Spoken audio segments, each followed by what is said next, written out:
Alhamdulillah, eh, saya lanjutkan lagi belajarnya ya.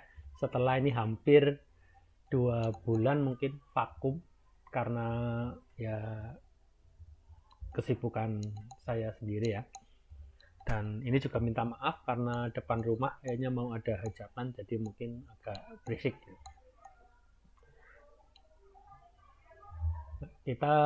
Saya lanjutkan belajarnya untuk VBA-nya. Di sini kita masuk ke materi yang menurut saya eh, VBA sesungguhnya ya. Kita mulai belajar VBA sesungguhnya yaitu objek VBA. Kalau sebelumnya untuk dasar-dasarnya saya kira untuk bahasa pemrograman lain juga seperti itu ya, dasar-dasarnya mirip-mirip, cuma mungkin sintaknya beda-beda, cuma materinya ya kurang lebih seperti itu ya. Ada pengenalan variabel, ada looping, ada if then gitu ya, dan lain sebagainya. Nah, untuk yang sekarang ini objek VBA ini khusus ya, jadi nanti mungkin dan VBA sendiri atau Visual Basic Application sendiri ini meskipun sudah termasuk usang ya menurut saya, tetap punya ciri khasnya yang menurut saya untuk belajar itu sebenarnya pas begitu baca mudah itu ya, kelihatan mudah sekali, tapi begitu praktek mencoba ini ternyata juga kalau eh, kita nggak sering-sering belajar ternyata susah juga itu ya. Kalau saya baca sepintas, nah ini kayaknya paham nih, tapi ternyata setelah saya coba buat coding kecil-kecilan ternyata macet juga. Karena itu saya coba nanti juga belajarnya tetap disertai dengan prakteknya ya.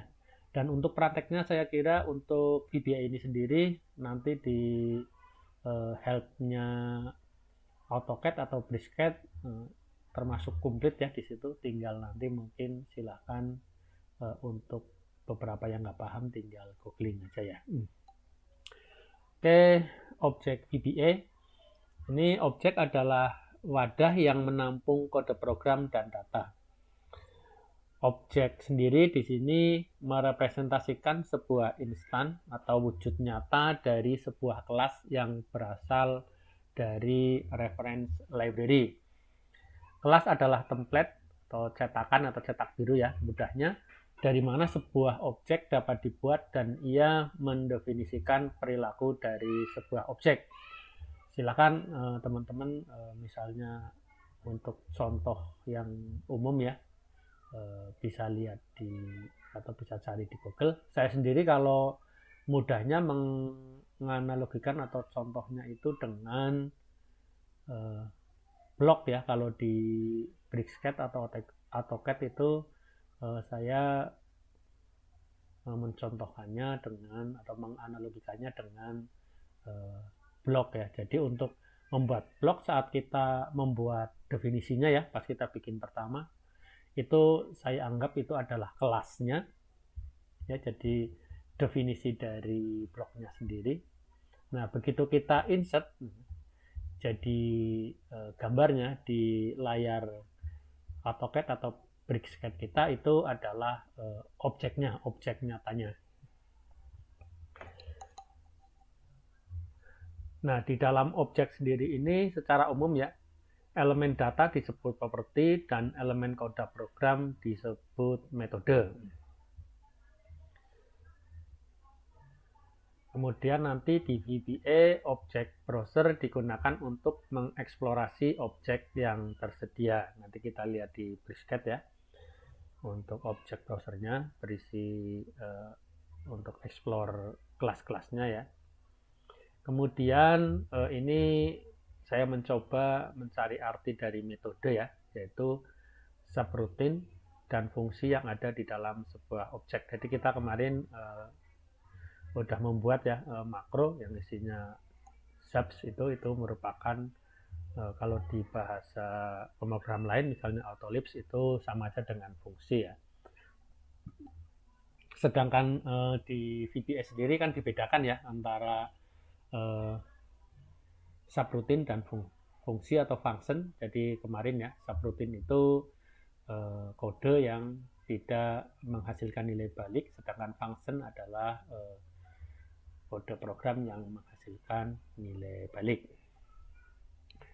Kemudian nanti ini juga penting ya, definisi dari collection atau koleksi, yaitu sekelompok objek yang sama yang dapat direferensikan sebagai satu item tunggal.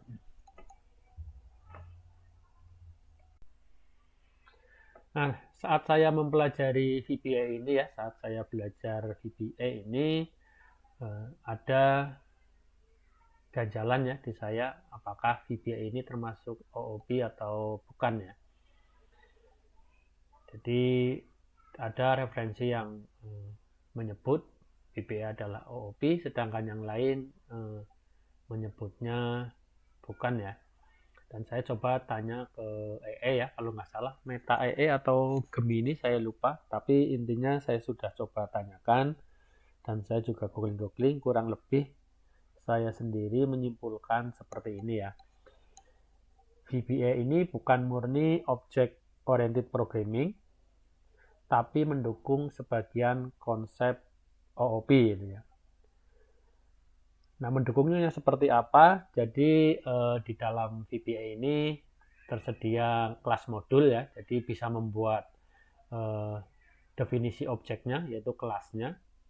Kemudian tersedia juga di dalam kelas ini properti, method dan events ya.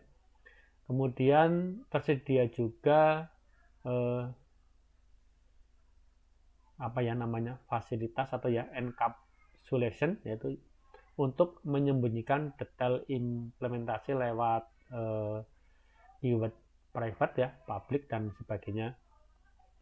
Tapi VBA sendiri tidak mendukung fitur OOP sepenuhnya, jadi tidak ada pewarisan atau inheritance. Kemudian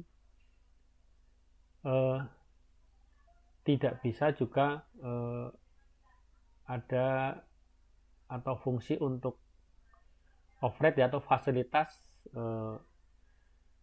untuk override suatu fungsi atau metode seperti dalam bahasa pemrograman OOP yang full ya, seperti C++, Java atau Python. Jadi kesimpulannya VBA adalah object based, bukan object oriented sepenuhnya. Jadi kurang lebih seperti itu. Mohon dikoreksi ya jika memang ada pendapat teman-teman mungkin dengan referensi yang lebih kuat. Sekarang kita coba lihat object browser ya di IDE-nya. Caranya lewat menu ini, view object browser, atau bisa langsung tekan di sini tombol F2 ya. Saya klik yang ini menunya. Nah, di sini akan muncul object browser, di mana ini akan dimunculkan semua kelas yang sekarang ada di pustaka referensinya ya, atau di reference library-nya. Jadi ini datar ya, seperti ini, tidak kelihatan muncul hierarkinya.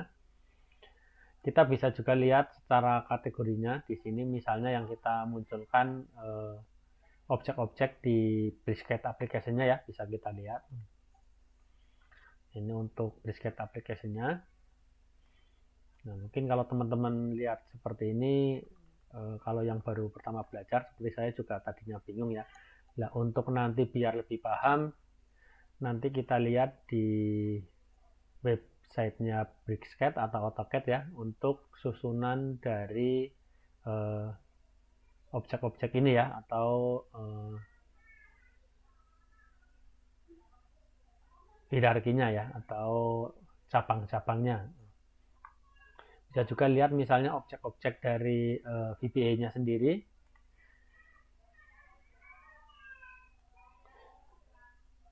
Ini ya, ini juga tidak muncul ya ininya hierarkinya, tapi kalau untuk VBA sendiri kayaknya saya coba cari-cari untuk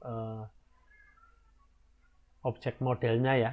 itu belum nemu sampai sekarang di Google. Mungkin kalau ada teman-teman ada yang masih punya referensinya ya, saya sangat berterima kasih. Ini biar belajarnya lebih cepat ya, tapi sih nggak terlalu banyak ya, nggak terlalu banyak seperti di tadi yang brisket ini.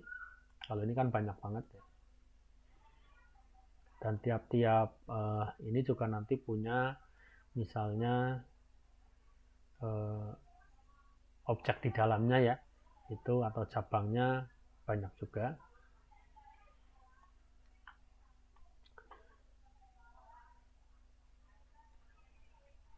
Kayak mungkin untuk objek browsernya cukup seperti ini. Nanti untuk latihannya, untuk kita coba membuat objeknya,